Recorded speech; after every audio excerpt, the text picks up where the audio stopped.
It's Quick Take. I'm Susie Tomanchuk along with my partner in crime, James Caps. Yay! Yay! This is where we talk about the questions that are on the minds of executives everywhere. How are you, Right. James? I'm great.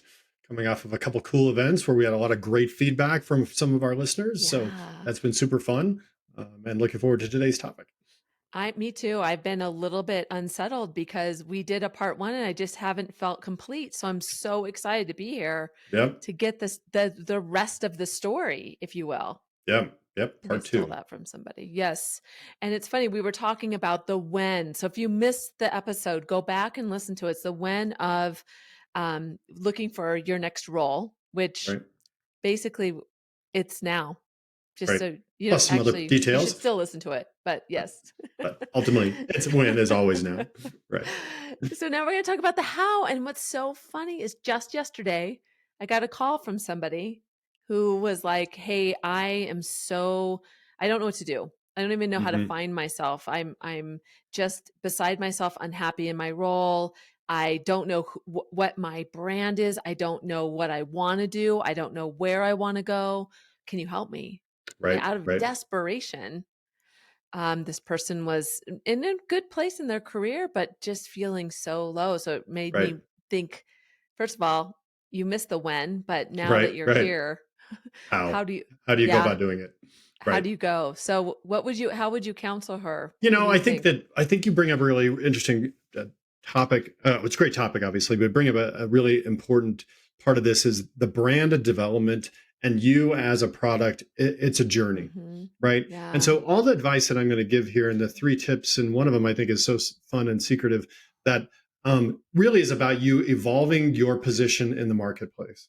Right. And so your friend described a situation and their position really well, which is kind of a lost point of view. They don't really know where to begin. And I think that there is this misunderstanding about what when you change roles that it's some sort of we still I think emotionally and mentally think about you apply for the job, you get a couple phone calls, and then you get the new job. It doesn't work that way. It is a journey, and especially at an executive level, it's about you working through a process. And I would even argue that you don't want that first offer. You need to figure out what you want as a leader, and so this process is really about how you get to a place to figure out who and what you are in the marketplace today.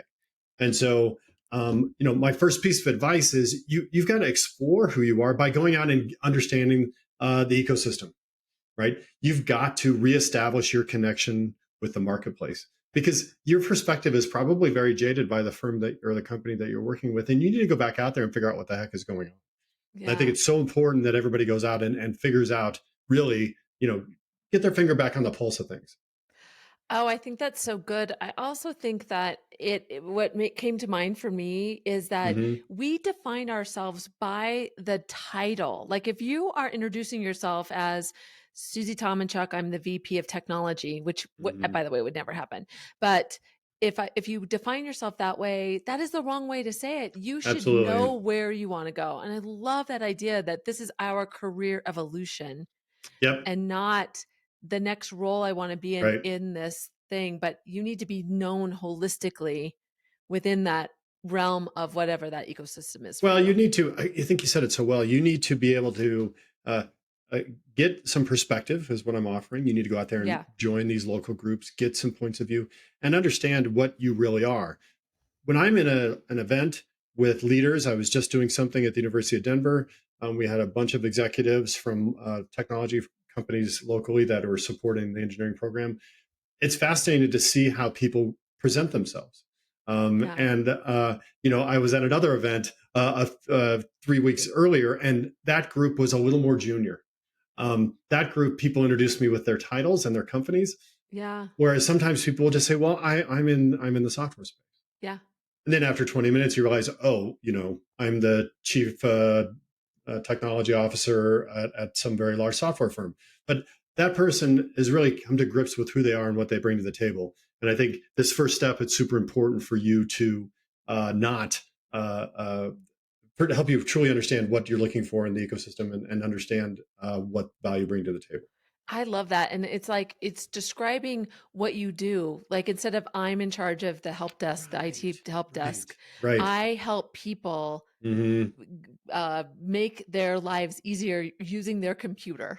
I Right, just made that right, up, right. but No, but I think you're right? exactly right. I think it's a shortcut for us to sort of infer that I am this job, therefore you get what I do. Yeah, exactly. And that's not really how it works. I have no idea what the CTO role is at, you know, at Lockheed Martin versus, at Delphi Yeah, Storage Works, and that's a very different conversation. So, get out there, get back out in the yeah, marketplace, understand your value. absolutely. I'm with you. Okay, so that's number one. That's number one. That's right. Number one. What's number two? Number two, I think, is kind of this little trick that I use and have used for a long time, um, because ultimately you're going to get out there, you're going to go out and get part of these groups, but you really are trying to figure out what's really going on. And you know who really knows what's going on in the industry? Recruiters. And I don't mean executive recruiters. I mean just staff augmentation recruiters. They're very smart people. They are working very hard. Yeah, They're compensated by commissions. They are plugged into who is hiring. Now, yeah, you are not necessarily a business analyst. You are not necessarily an accountant, but those folks know who is looking for one. yeah. We're looking for 6 new CPAs over at this firm because their CFO just quit. Now that's interesting, right? So this is, I really look at the recruiting industry as kind of like the hot sheets of what's really going on in the industry. I've have a ton of recruiter friends that I keep in touch with. We are gadflies of what's going on. We like to keep our fingers on the pulse of various industries, and those folks are great resources for you to Yeah, have, obviously in your role as a hiring manager. But boy, they really do understand what's going absolutely. And I had a friend who asked me just last week. I got called by a recruiter and they want to have coffee with me. Should I on. go? Mhm. Oh my gosh! Of Yes. course you should go. Yes. Go Right. and just get to know them and Learn. ask them questions. How do they beyond the role? Hmm. Like, tell me what you do every day. Right. Who's hiring? What does it look like? How does it feel right now? All those things are just information, being that learner, as you mentioned Oh, I before. totally agree.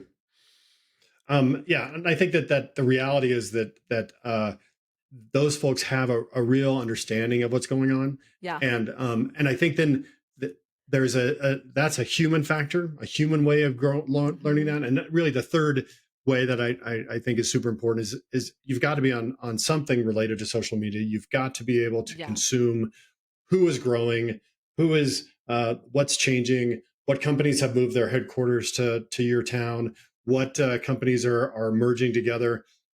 Change is opportunity, especially at the leadership level. And Yeah. so, some of the things you forget is that when there's an announcement of person XYZ filling the role that you want, hey, Steve is now the CTO over here. Well, see, Steve was the CTO somewhere Yeah. else. And that company's hurting because Steve just called them and said, I gave you two I would weeks. love it. Right. Yeah. And so it's really not about who is posting online that they're looking for a CTO. It's, what is in motion. And Hmm. you need to take advantage of the technology that's out there because it's insane. You just need to do a little of the legwork and understanding that whether it's LinkedIn, whether it's it could be articles about growth. It could be even filings are going to give you good information about who's growing, what's changing, and what opportunities out there for a role. Yeah. And maybe even what those people post on social media. So, how do you find Absolutely. a recruiter? Is like looking at those people and maybe even reaching out to them. Absolutely. I think that at the end of the day, this is a series of treasure hunts, and the things that we're Hmm. offering you are ways to go out and find those little nuggets. And it's so important for you to be out there looking for the opportunities. And I think that one of the things that we talked about last time, and you brought it up, and I love the concept and the emotional challenge around scarcity. And Yeah. when we are in this mode and we are looking for a role, the biggest mistake we can make is assume there is one role, right? Hmm. And if I don't get this one, I'll get Yeah. nothing. And really, this is your opportunity to grow. And this is advice that I give executives, is the advice that I give college grads, right? Yeah. There's just not one out there. There's many. Let's explore the options. Let's explore this in a continuum because ultimately it is you figuring out what you want and where you are and where you want to be. And truthfully, that first go around, you're going to find, you may think it's the perfect thing, and then when that doesn't work out, you're going to look back and go, what was I thinking? Yeah. So remember that there's a scarcity in your mind that's going to undermine what you're doing here. But if you follow, these three things that we offer, this how you go about doing it, will give you an opportunity to maybe look beyond that. Yeah, I think that's so important. And I also want to bring up something and take it a little bit. I'm working with a nonprofit that they were hiring for a pretty senior role, and one woman didn't get it. And I just ran Mhm. into her at the airport, coming back to Denver. And she said, "Did I burn any bridges there? Because there's another opportunity there." And I'm like, "No, they loved you."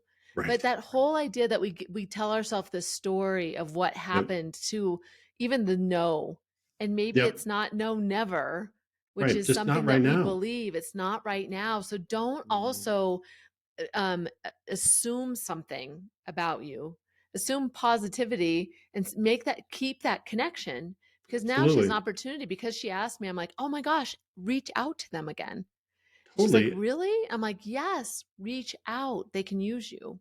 No, and I think if such a great point that if you think about this as an opportunity journey and you're doing these things, look, you are a different person than she's probably a different person than she was when she spoke with Yes. them. And Yeah. the opportunity, the story you can tell, the narrative that you can help them understand that, yeah, when we spoke last, I wasn't a good fit, X, Y, and Z. Yeah. In the intervening 6 months, so many things have changed for me. I think I'm even a better fit now. Yeah. Maybe they realize they want something different now. Look, these are all options, these are all opportunities, Yeah. right? And if we think about it from that perspective, it's really exciting.